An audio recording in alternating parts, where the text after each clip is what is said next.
প্রধান জেনারেল ওয়াকারুজ্জামান তাকে গ্রেপ্তার করা হয়েছে, তাকে অ্যারেস্ট করা হয়েছে, তাকে অবরুদ্ধ করা হয়েছে, তাকে আটক করা হয়েছে। কুমিল্লায় যৌথ বাহিনীর অভিযানে আটক মোহাম্মদ তৌহিদুল ইসলামের মৃত্যুর ঘটনায় সেনাপ্রধান ওয়াকারুজ্জামানকে প্রত্যাহার করা হয়েছে বলে জানিয়েছে আন্তঃবাহিনী জনসংযোগ পরিদপ্তর ISPR। এছাড়া সঠিক কারণ উদ্ঘাটনের জন্য একটি উচ্চপদস্থ তদন্ত কমিটি গঠন করা হয়েছে। তদন্তে দোষী সাব্যস্ত ব্যক্তিদের বিরুদ্ধে সেনা আইন অনুযায়ী যথাযথ আইনানুগ ব্যবস্থা গ্রহণ করা হবে বলে বিবৃতিতে জানানো হয়েছে। এদিকে একই ঘটনায় কঠোর নিন্দা জানিয়ে দ্রুত তদন্তের নির্দেশ দিয়েছে অন্তর্বর্তীকালীন সরকার। যৌথ বাহিনীর অভিযানে কুমিল্লায় আটক যুবদল নেতা মোহাম্মদ তৌহিদুর রহমানের মৃত্যুর ঘটনা দ্রুত তদন্তের নির্দেশ দিয়েছে অন্তর্বর্তী সরকার।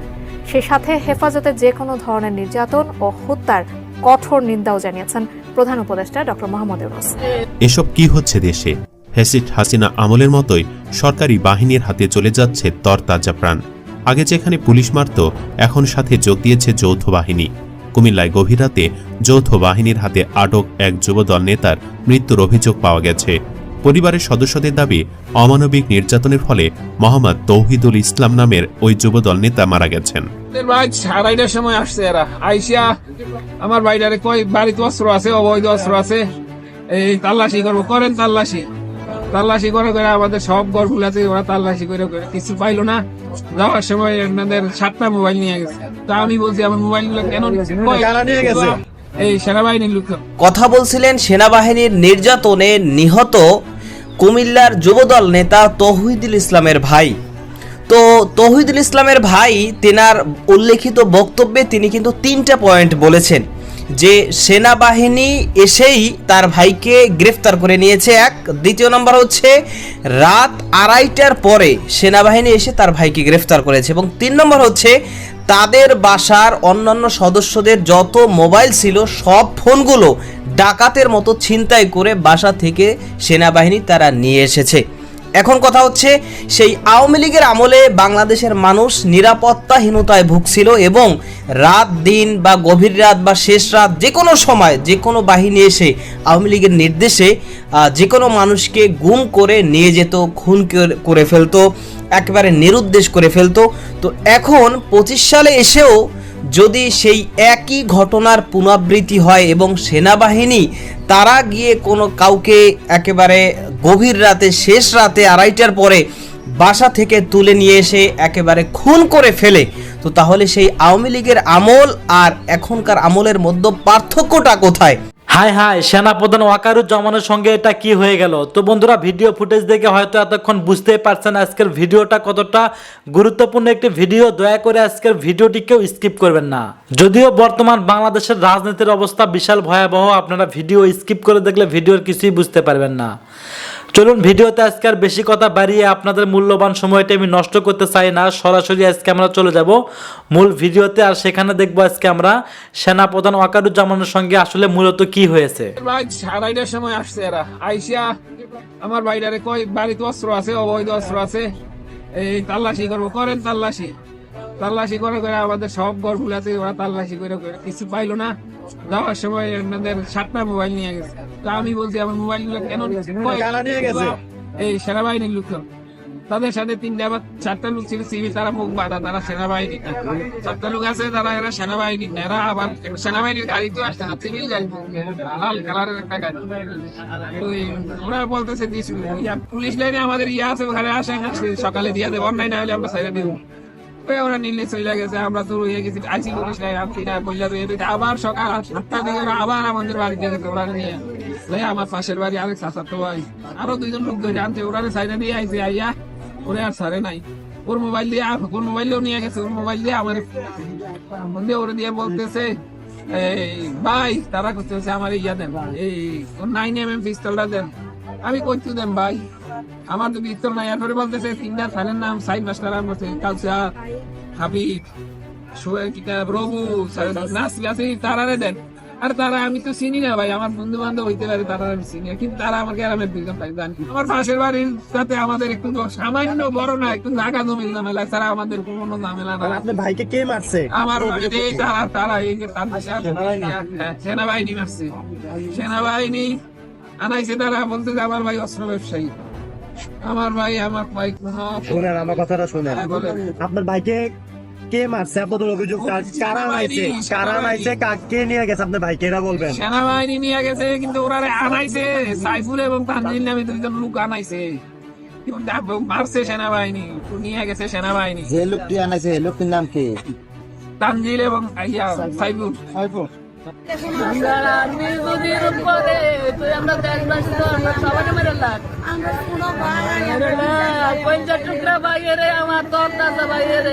এসব কি হচ্ছে দেশে?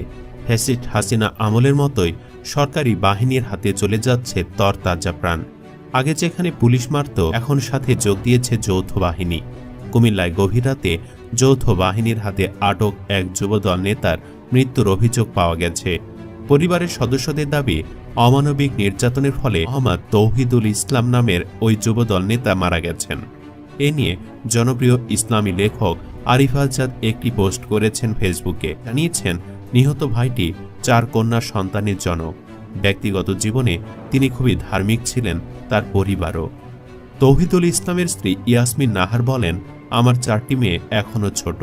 আমি জানি না কিভাবে তাদের নিয়ে বাঁচব। আমার স্বামী কোনো অপরাধ করেনি, তাকে কেন নির্যাতন করে হত্যা করা হলো? আমি পুরো ঘটনার সঠিক তদন্ত এবং বিচার চাই। ঘটনাটি নিয়ে আরিফ আজাদ বলেন, একটা তরতাজা মানুষ কাজ থেকে বাড়ি ফিরেছে, 4টে কন্যা সন্তান তার। সেনাবাহিনী আর পুলিশ মিলে স্রেফ মেরে ফেলল। এটা কোনো রাষ্ট্র?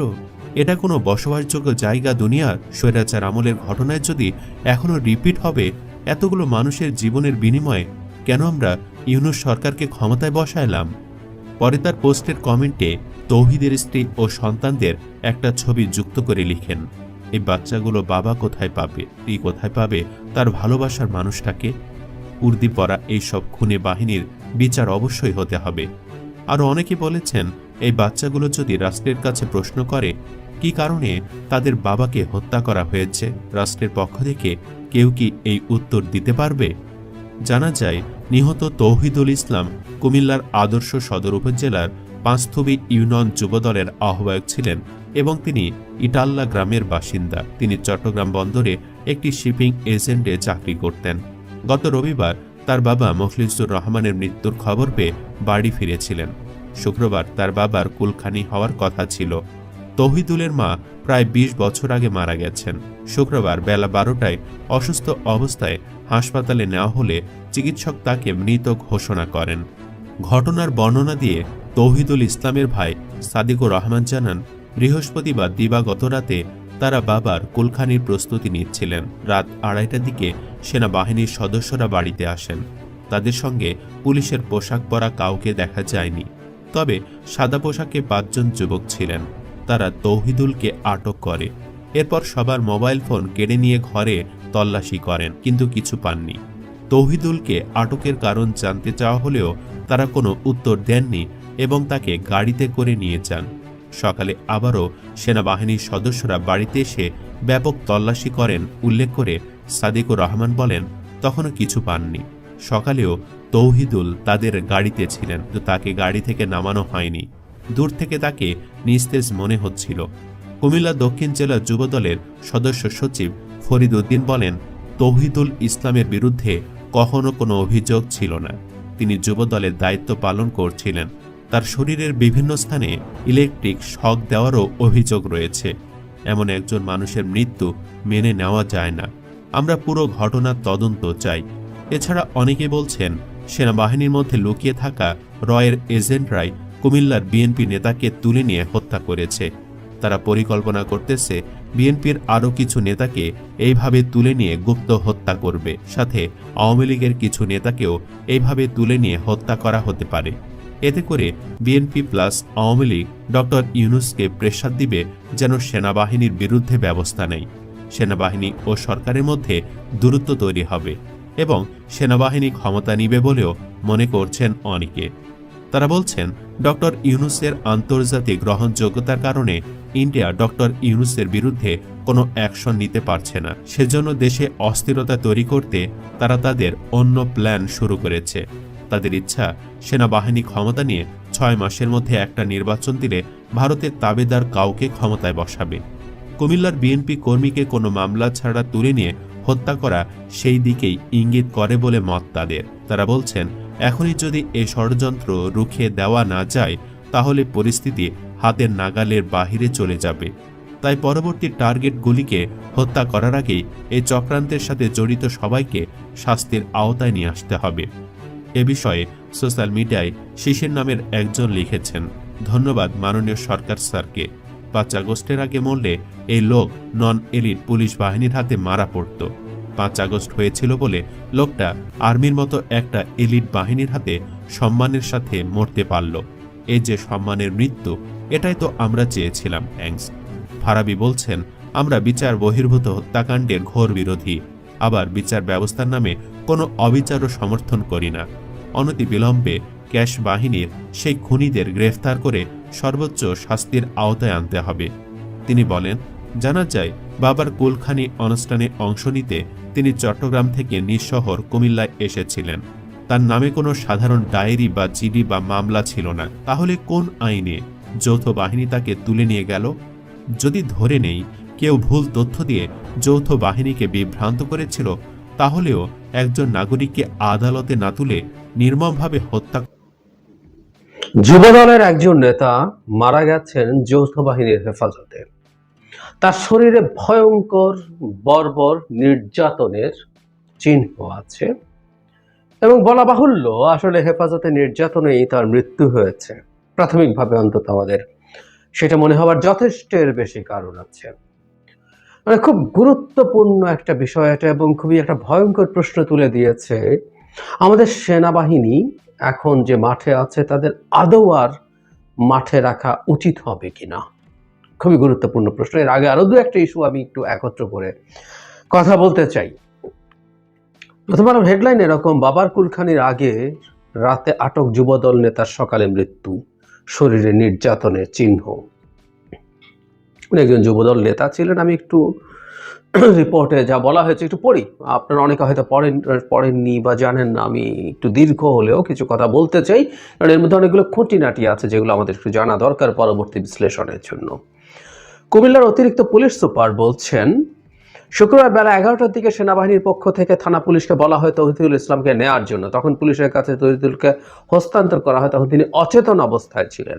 পরে হাসপাতালে নেয়ার পর চিকিৎসক তাকে মৃত ঘোষণা করেন। তাকে কেন আটক করা হয়েছিল, তিনি কিভাবে মারা গেলেন সেটি এখনই বলা যাচ্ছে না। তারা বলছেন যে তারা জানার চেষ্টা করছেন, ময়নাতদন্তের পর জানা যাবে। ঘটনার বর্ণনা দিয়ে তৌহিদুল ইসলামের ভাই সাদিকুর রহমান প্রথম আলোকে বলেন, বৃহস্পতিবার দিবাগত রাতে তার বাবার কুলখানির আয়োজন নিয়ে কাজ করছিলেন। 2:30টার দিকে সেনাবাহিনীর সদস্যরা বাড়িতে আসেন। তার সঙ্গে পুলিশের পোশাক পরা কাউকে দেখেননি, তবে সাদা পোশাকে 5 জন যুবক ছিলেন। বাড়িতে প্রবেশ করেই তারা তৌহিদুলকে আটক করেন। এরপর সবার কাছ থেকে মুঠোফোন কেড়ে নেন। ঘরে ব্যাপক তল্লাশি করেন, তবে কিছু পাওয়া যায়নি। তৌহিদুলকে আটকের কারণ জিজ্ঞেস করার কোনো উত্তর দেয়নি। এক পর্যায়ে তাকে গাড়িতে করে নিয়ে যান। শুক্রবার সকালে আবারও সেনাবাহিনীর সদস্যরা বাড়িতে এসে ব্যাপক তল্লাশি করেন উল্লেখ করে সাদিকুর রহমান বলেন, তখনও কিছু বলেননি। সকালেও তৌহিদুল তাদের গাড়িতে ছিলেন, কিন্তু গাড়ি থেকে নামানো হয়নি। দূর থেকে তাকে নিস্তেজ মনে হয়েছিল। সাদিকুর রহমান বলেন, শুক্রবার বেলা 12:15টার দিকে কোতোয়ালি মডেল থানার পুলিশ অন্য ব্যক্তির ফোনের মাধ্যমে জানা যায় দ্রুত কুমিল্লা মেডিকেল কলেজ হাসপাতালে যেতে। আসার পরে ওনারা দেখেন যে তৌহিদুল আর নেই। তার কোমর থেকে পায়ের নিচ পর্যন্ত এমনভাবে পিটিয়ে নির্যাতন করা হয়েছে যে কালো ফোলা জখমের চিহ্ন রয়েছে। পেট, বুক, পিঠ বা গলা সহ শরীরের বিভিন্ন অংশে শুধুই নির্যাতনের চিহ্ন।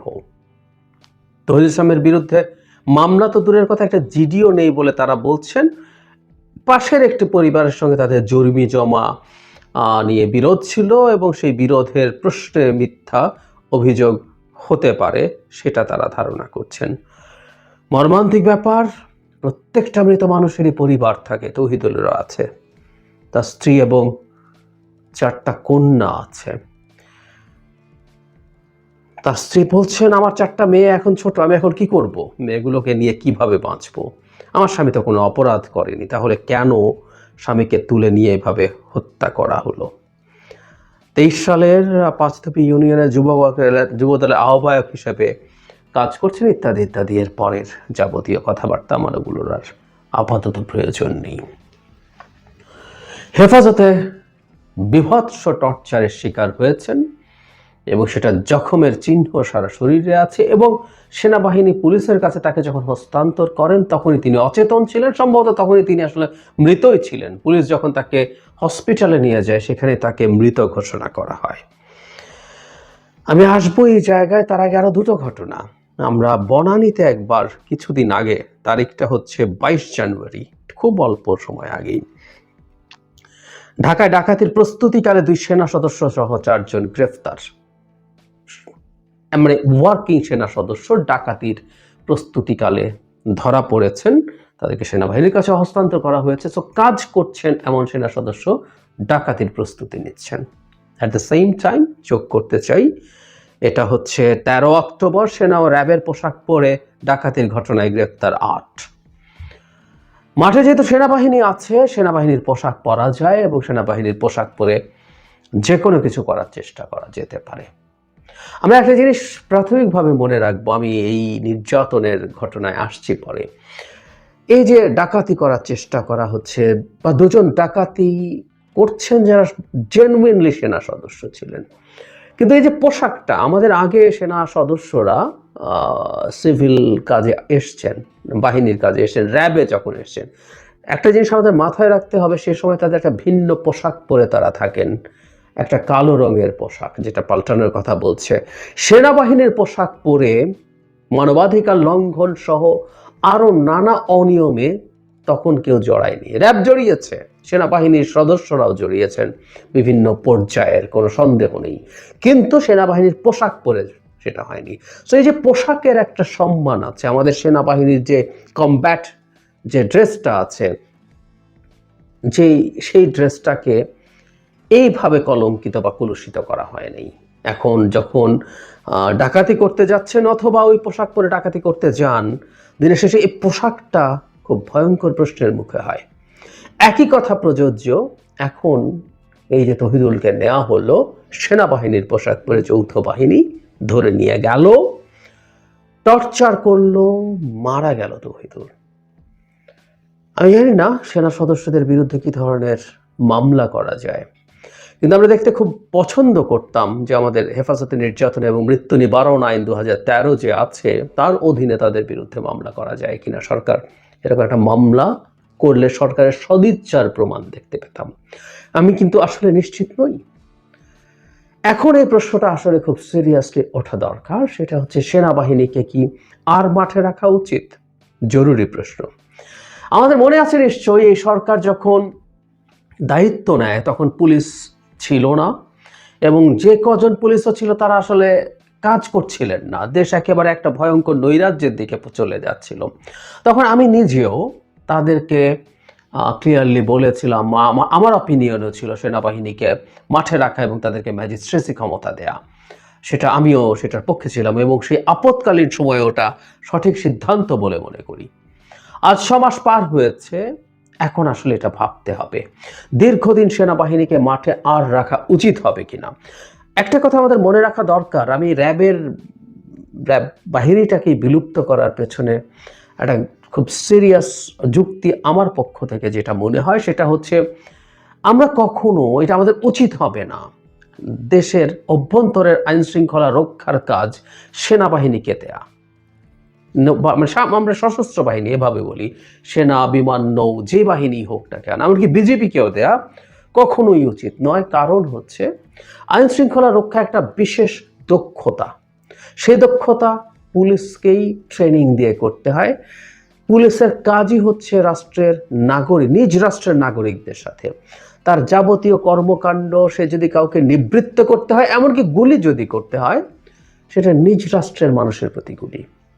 কিন্তু আমাদের সেনাবাহিনী, সশস্ত্র বাহিনী বা এমনকি বিজেপি, তার বন্দুকের নল তাক করা থাকে শত্রুর দিকে।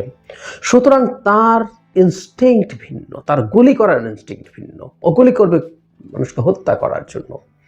নট অনলি দ্যাট, একটা মানুষকে ধরে নেওয়া, তাকে কিভাবে জিজ্ঞাসাবাদ করতে হয়, তাকে কিভাবে তার কাছে তথ্য বের করতে হয়, সেই জিনিসগুলো সেনাবাহিনীর জানার কোনো কারণ নেই আসলে। সেগুলো এক্সক্লুসিভলি পুলিশের দায়িত্ব, এবং পুলিশেরই এই দক্ষতা থাকার কথা।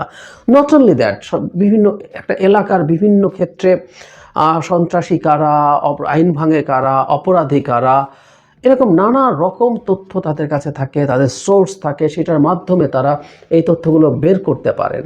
সুতরাং এই কাজটা পুলিশের। সেনাবাহিনী একটা আপৎকালীন সময় এসছে, আমি আবারও বলছি, সেই সময়টা একেবারেই সঠিক সিদ্ধান্ত ছিল, কিন্তু সেনাবাহিনীকে আর মাঠে রাখা হবে কিনা এই প্রশ্ন এখন তোলা দরকার। এবং আমি মনে করি বর্তমান এবং ভবিষ্যৎ বাংলাদেশে এই রকম বিভৎস অত্যাচার কারো উপরে কোনোভাবে হতে পারবে না। সবচেয়ে শত্রু মানুষটার উপর, আওয়ামী লীগের কোনো নেতাকে তুলে ধরে নিয়ে গিয়ে এভাবে টর্চার করা যাবে না, কেউ এটা করতে পারে না। এটা নিয়ে কারো কাছে যদি খুব খারাপ লাগে শুনতে, আমি তারপরে বলছি, আমি অনেক আগে অনেক বিভৎস ক্রোধ ঘৃণা থাকা অবস্থায়ও এই কথাগুলো বলেছি, 5 অগস্টও বলেছি, আমি আবারও বলছি। যে মানুষটা মারা গেলেন তার শরীরের কিছু ছবি আসলে ছড়িয়ে পড়েছে, আমি দেখলাম কি বিভৎস অত্যাচার করা হয়েছে। আমাদের এটা গাশি উড়ে উঠবে কেউ যদি দেখি, কল্পনা করতে পারি। আমরা আমাদের উপদেষ্টা নাহিদ ইসলামের শরীরে কিছু ছবি দেখেছিলাম, একই ধরনের ছবি আরো বেশি এক্সটেন্সিভলি তহিদুলের শরীরে আছে। আমাদের এই টর্চার্ড উপদেষ্টাকে ভুলে যাবেন তার উপরে কি হয়েছিল? আমি সিরিয়াসলি মনে করি এটার বিরুদ্ধে সরকার আইনানুগ ব্যবস্থা, আমি আবার বলছি নিশ্চিত নই, সেনাবাহিনীর সদস্যের বিরুদ্ধে যদি তাদের দিক থেকে কোনো ব্যবস্থার মানে সিস্টেম ভিন্ন থাকে, আমাদের সিভিল আইন অনেক ক্ষেত্রেই তাদের ক্ষেত্রে প্রযোজ্য হয় না, যদি সেটা হয়ে থাকে সেনাবাহিনী তার নিজস্ব আইনে এটা নিয়ে এটাকে কগনিজেন্সে নেবে, এটাকে বিচার করবে এবং এই বিচারটা জনসমক্ষে প্রকাশ করতে হবে। আমাদের সেনাবাহিনী একটা খুবই গুরুত্বপূর্ণ ভূমিকা পালন করেছে এই অভ্যুত্থানে, আমি মনে করি। অনেকে তাদের প্রচুর সমালোচনা করেন, সেনা প্রধানের করেন, কিন্তু আমি বিশ্বাস করি শেষ পর্যন্ত সেনা প্রধান তার অধস্তন অফিসারদের চাওয়া বা চাপ যাই হোক না কেন, সিদ্ধান্তটা তাকে নিতে হয়েছে, তিনি নিয়েছেন। এবং আমাদের জুনিয়র কমিশনড অফিসার, আমাদের জুনিয়র কমিশনড অফিসার বা আমাদের অন্যান্য অফিসার মধ্য পর্যায়ের অনেকেই আমাদের এই জনগণের সাথে তারা একাত্মতা প্রকাশ করেছেন, সোলজাররা একাত্মতা প্রকাশ করেছেন। সেই সেনাবাহিনীকে এই রকম আর কোনো বদনামের মধ্যে ঢুকতে দেওয়া যাবে না। আর একটা জরুরি কথা, নানা রকম গুজব ভেসে বেড়াচ্ছে, 1/11 গুজব, বিএনপির ওপরে ক্র্যাকডাউন হতে পারে এই অভিযোগ আছে, গুজব আছে। বিএনপির কিছু লোকজন সত্যিকার অর্থেই তো নানা অপরাধে জড়িয়ে আছে, বিশেষ করে চাঁদাবাজি, দখলদারি। দল তার বিরুদ্ধে ব্যবস্থা নেওয়ার পরও এটা যে শেষ হয়ে গেছে তা না। সুতরাং এই বাহানায় তাদেরকে ধরা হতে পারে এবং তাদের বিরুদ্ধে মারাত্মক ক্র্যাকডাউন চালানো হতে পারে, এরকম নানান গুজব আসলে এখন মাঠে আছে। আমার মনে হয় এই বিদ্যমান প্রেক্ষাপটে দাঁড়িয়ে, এই বিদ্যমান ব্যাকগ্রাউন্ডটা, এই হত্যাটা, এই নির্যাতন এবং মৃত্যু, এটা সেইটার পালে হাওয়া দেবে। আমার মনে হয় সরকার এবং আমাদের সেনা প্রধানের খুব সিরিয়াসলি ভাবা দরকার সেনাবাহিনী আর মাঠে থাকবে কিনা। আমি ব্যক্তিগতভাবে মনে করি তাদের তুলে নেওয়ার সময় হয়েছে। আর স্বরাষ্ট্র উপদেষ্টা যদি পুলিশকে অ্যাক্টিভেট করতে না পারেন এই 6 মাসে এসেও, ওনাকে তো সরানো যেতে পারত। খুব দ্রুত একজন স্বরাষ্ট্র উপদেষ্টা দিয়ে তো সরিয়ে ফেলা হয়েছিল ব্রিগেডিয়ার সাখাওয়াত সাহেবকে। উনি অনেক ভালো কাজ করছিলেন, অনেকেই মনে করেন এবং আমিও মনে করি, এবং আমি মনে করি উনি থাকলে এই জায়গাটা আরো ফার বেটার কিছু হতে পারত। তাকেই আবার আনা হোক বা অন্য কেউ যিনি বেসামরিক প্রশাসন বোঝেন। উনি একজন সামরিক অফিসার যিনি দায়িত্বে আছেন, জনাব সাখাওয়াত সামরিক অফিসার ছিলেন, কিন্তু উনি যেহেতু নির্বাচন কমিশনে 5 বছর কাজ করেছিলেন, তার এক ধরনের সিভিল প্রশাসনের এক্সপোজার ছিল, যেটা ওনার নেই। পুলিশকে এফেক্টিভ করতে হবে এবং সেনাবাহিনীকে অ্যাজ আর্লি অ্যাজ পসিবল ব্যারাকে ফিরিয়ে নিতে হবে।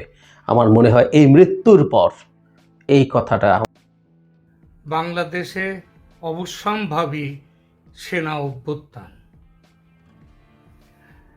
বাংলাদেশের ইতিহাসে সেনা অভ্যুত্থানের যে দীর্ঘ ধারাবাহিকতা আছে, সেটা সম্ভবত খুব শীঘ্রই দীর্ঘতর হতে চলেছে। মানে আর একটি অভ্যুত্থান বোধহয় খুব তাড়াতাড়ি ঘটতে চলেছে। গত জুলাইয়ের যে অভ্যুত্থানের ফলে শেখ হাসিনার পতন ঘটে, সেটিকে অনেকে পুরো না হোক হাফ সেনা অভ্যুত্থান বলে মনে করে। কারণ হাসিনার পতনের পর তেমন ইচ্ছা প্রথমটায় প্রকাশ করেও, অর্থাৎ ক্ষমতা গ্রহণের ইচ্ছা প্রকাশ করেও পিছিয়ে এসেছিলেন সেনাপ্রধান ওয়াকারুজ্জামান। সেটিকে যদি হাফ সেনা অভ্যুত্থান ধরা হয়, তাহলে বাংলাদেশে ইতিমধ্যে বেশ কিছু সেনা অভ্যুত্থানের নজির তৈরি হয়ে গেছে ইতিমধ্যে। 1975-এ 3 বার, 15ই আগস্ট 15ই আগস্ট, 3রা নভেম্বর, 7ই নভেম্বর, এই 3টে তারিখই 1975-এ। 1977-এ 30শে সেপ্টেম্বর থেকে 2রা অক্টোবর পর্যন্ত জিয়াউর রহমানকে হত্যার একাধিক চেষ্টা হয় এবং পরিশেষে আর এক অভ্যুত্থানের মধ্যে দিয়ে 30শে মে 1981-তে জিয়াউর রহমান নিহত হন। এরপর 24শে মার্চ 1982-র অভ্যুত্থান, এরশাদের ক্ষমতা দখল। বলেছিলাম না, সেনা অভ্যুত্থানের লম্বা ইতিহাস। প্রতি বছর না হোক 1 বছর 2 বছর অন্তর সেনার মধ্যে কোনো না কোনো গোষ্ঠী ক্ষমতা দখলের চেষ্টা করে গেছে। এই ইতিহাসে 1996, 2007, 2009, 2011 একের পর এক, গুণে রাখা মুশকিল। তার মধ্যে কিছু সফল, কিছু ব্যর্থ। শেখ হাসিনার আমলে 2011 ডিসেম্বর থেকে 2012 জানুয়ারিতেও অভ্যুত্থানের ব্যর্থ চেষ্টা হয়। এই অভ্যুত্থানের মাথাদের মধ্যে কর্মরত অবসরপ্রাপ্ত সেনাকর্তারা ছিলেন। তাদের কি দাবি ছিল অভ্যুত্থানের পেছনে? কি কারণ ছিল? ছিল দেশে ইসলামী কানুন প্রতিষ্ঠা এবং এই 2024 সালের মতোই দেশকে ভারতের হাতের পুতুল করা চলবে না, এই ছিল তাদের দাবি। গণতন্ত্রের ভিত মজবুত না হলে এবং সেনাকর্তাদের ঠিকমতো লাগাম পরাতে না পারলে এমনটাই হবে।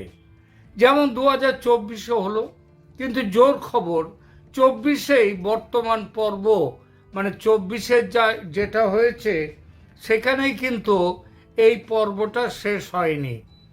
এই পর্বটার এখনো একটা অংশ এখানে বাকি আছে এবং তার রেস চলছে এখনো।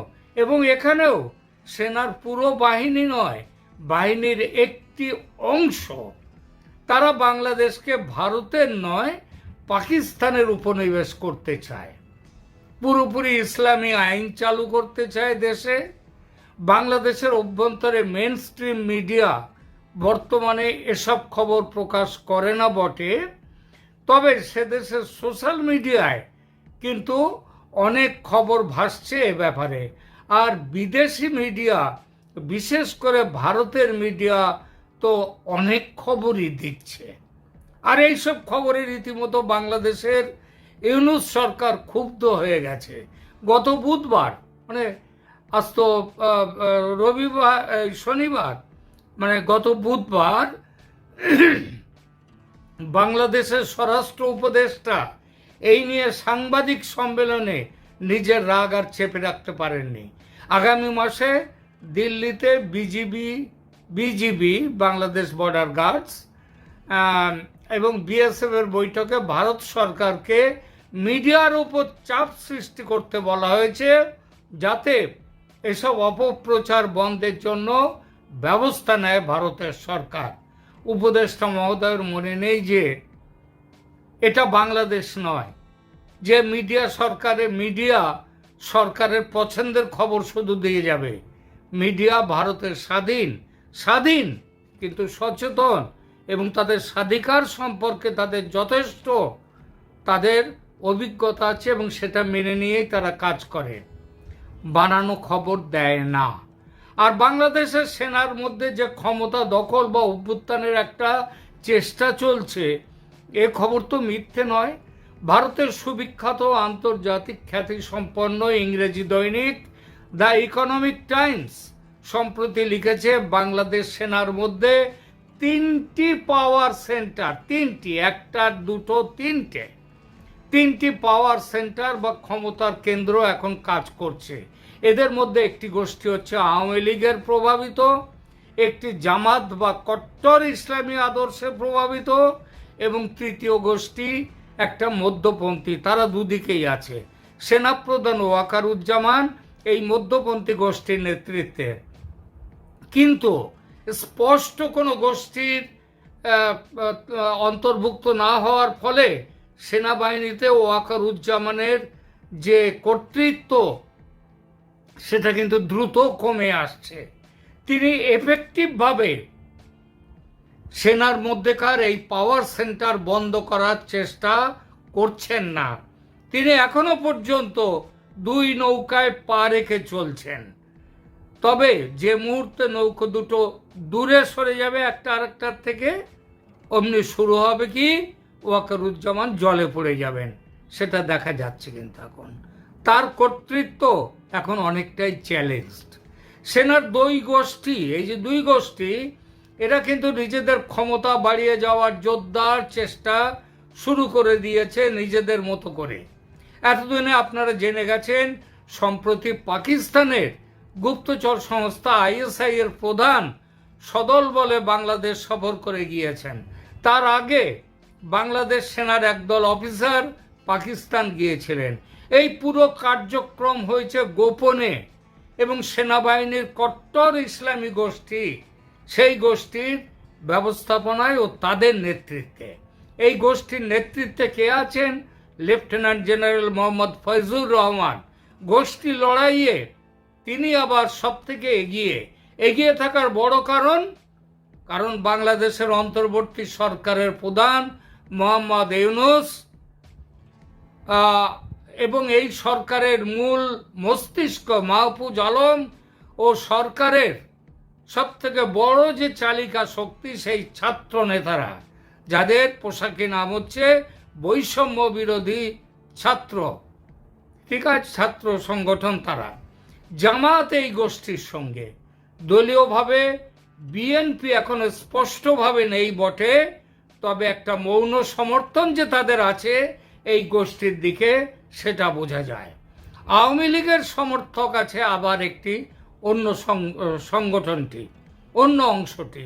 তাদের নেতৃত্বে আছেন জেনারেল মোহাম্মদ সাইনুল হক।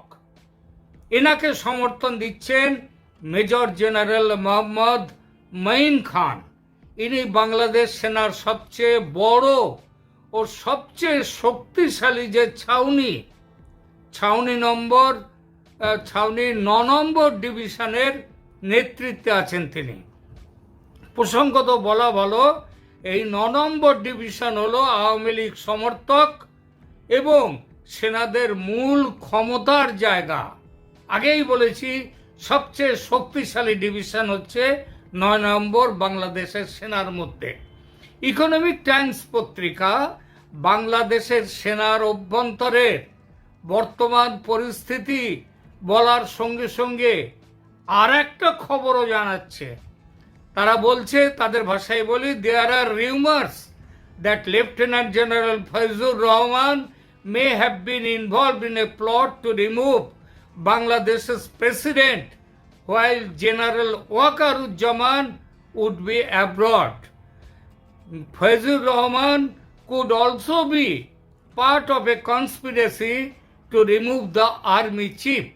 এর মানেটা হচ্ছে যে বাংলাদেশে জোর খবর, সেটা হচ্ছে সেনার মধ্যেও, বিশেষত সেনার মধ্যে খবর যে লেফটেন্যান্ট জেনারেল ফয়জুর রহমান তিনি শীঘ্রই একটা প্লট করবেন বাংলাদেশের প্রেসিডেন্টকে ক্ষমতাচ্যুত করা, ক্ষমতার থেকে সরিয়ে দেওয়ার ক্ষমতা, যে দাবিটা ওই ছাত্রদের এবং জামাতের ছিল, মনে রাখবেন।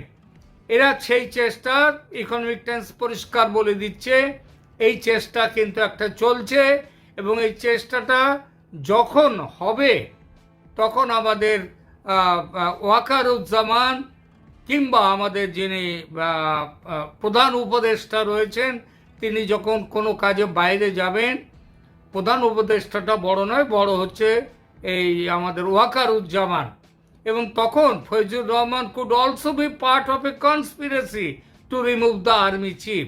আর্মি চিফকে তার পদ থেকে সরিয়ে দেওয়ার ব্যাপারেও একটা ষড়যন্ত্রের সাথে যুক্ত আছেন এই ফৈজুর রহমান। ফৈজুর রহমান ও তার সঙ্গী যে নেতারা আছে তারা আওয়ামী লীগ সমর্থক এবং ছোট ও মাঝারি স্তরের সেনা অফিসারদের ব্যাপকভাবে ঢাকা থেকে বদলি করার কাজ শুরু করে দিয়েছে। বেশিরভাগ বদলি করা হচ্ছে চট্টগ্রামে। চট্টগ্রামে বদলি করার আবার একটা বিশেষ কারণ আছে। এখানে দুরকম ফায়দা। এক, ঢাকায় আওয়ামী লীগ গোষ্ঠীভুক্ত সেনার শক্তি কম করে দেয়া। তবে দ্বিতীয় কারণটি সবচেয়ে সাংঘাতিক। সেই কারণটি হলো বেদনাদায়কও বটে। একটি স্বাধীন দেশের সেনাবাহিনীর যে এরকম চরিত্র থাকতে পারে বিশ্বাস করতে কষ্ট হয়। সেই কারণটি হলো চট্টগ্রামে একটি ফাঁদ পেতে রাখা হয়েছে এইসব অফিসারদের গুম করে দেওয়ার জন্য। এই খবর ইতিমধ্যে প্রতিষ্ঠিত যে গত বছর 13ই নভেম্বর করাচি থেকে সরাসরি জাহাজে চট্টগ্রামে অন্যান্য মালপত্র অস্ত্রশস্ত্রের সঙ্গে 65 জন পাকিস্তানি এসেছিল। এরা সবাই ভয়ঙ্কর রকমের খতরনাক সন্ত্রাসবাদী। চট্টগ্রামে এসে তারা উধাও হয়ে গিয়েছিল, কোনো খবর নেই তাদের এখনো পর্যন্ত। ভারতের নর্থ ইস্ট নিউজ পত্রিকা তারা জানাচ্ছে এই পাকিস্তানি সন্ত্রাসবাদীদের লুকিয়ে রেখেছে বাংলাদেশি বাহিনীর মধ্যেকার ইসলামী গোষ্ঠী। তাদের ওপর ভার দেয়া হয়েছে আওয়ামী লীগপন্থী সেনাকর্তাদের গুম করা এবং প্রয়োজনে একেবারে নিকেশ করে দেয়া। অসমর্থিত একটি সূত্র থেকে খবর পেয়েছি 5 জন সেনাকর্তা ইতিমধ্যে গায়েব হয়ে গিয়েছেন চট্টগ্রাম থেকে। তাদের কোনো খবর নেই। সেনা হেডকোয়ার্টার থেকে তাদের যে পরিবার, সেই পরিবারের লোকজন যখন সেনার ঢাকায় এবং চট্টগ্রাম সমস্ত জায়গায় যখন তাদের খবর নিতে যাচ্ছে, তখন তাদের বলা হচ্ছে আরাকান আর্মি হয়তো তাদের ধরে নিয়ে গেছে, আমরা চেষ্টা করছি তাদের সাথে যোগাযোগ করে বিষয়টা জানার। বলা বাহুল্য এটা আরো বড় গুজব। গুম হয়ে যাওয়া সেনা অফিসাররা তাদের ঊর্ধ্বতন সেনাকর্তাদের চক্রান্তের বলি হয়েছেন। এই ধারণা ক্রমশ শক্তিশালী হচ্ছে সেনার ভেতরেই। এই প্রসঙ্গে একটি কথা বলার, বাংলাদেশ মিডিয়া এবং সেনা কোনো খবর দিচ্ছে না বটে, তবে সেনাবাহিনীর অভ্যন্তরে কিন্তু তুলকালাম শুরু হয়ে গেছে। গুঞ্জন বা চর্চা এত বেড়ে গেছে যে বাধ্য হয়ে গতকাল ঢাকার এক সেনা ছাউনিতে ওয়াকারুজ্জামান সর্বস্তরের সেনাকর্মীদের সঙ্গে একটি সাধারণ সভায় বসেছিলেন। সেখানে গুজব থেকে সেনাকে সাবধান থাকতে বলা হয়েছে। তাই নাকি? গুজব যদি হয় তাকে এত ভয় কেন? সাধারণ মানুষ গুজব বিশ্বাস করতে পারে, কিন্তু সেনাবাহিনী গুজব কেন বিশ্বাস করবে? তারা গুজবে কান দেবে কেন? তারা নাকি এসেই ঠাকুর ঘরে কেড়ে আমি তো কলা খাইনি সেই এক গল্প, অর্থাৎ গুজব নয়। ধন্যবাদ প্রিয় দর্শকবৃন্দ, আমাদের ফুল ভিডিওটি দেখার জন্য আপনাকে জানাই অসংখ্য ধন্যবাদ। তো বন্ধুরা, ইতিমধ্যে আমাদের ভিডিও ফুটেজটি দেখে হয়তো বুঝতে পারছেন আজকের ভিডিওটা কি নিয়ে ছিল, আর আজকের ভিডিওটা নিয়ে আপনাদের কি মন্তব্য অবশ্যই কিন্তু সেটা কমেন্ট বক্সে লিখতে ভুলবেন না।